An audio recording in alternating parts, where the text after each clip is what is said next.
Dr. Eufemio. Something serious? Hindi naman ho siguro. Kamusta ba siya?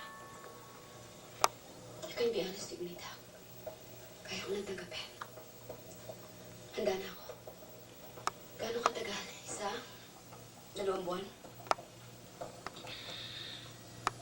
Mahina ng katawan ng bata. Madalas na ang kanyang business spells. Sa umaga, magigising ka na lang. Well, Excuse me. okay. Wala siyang malay tao.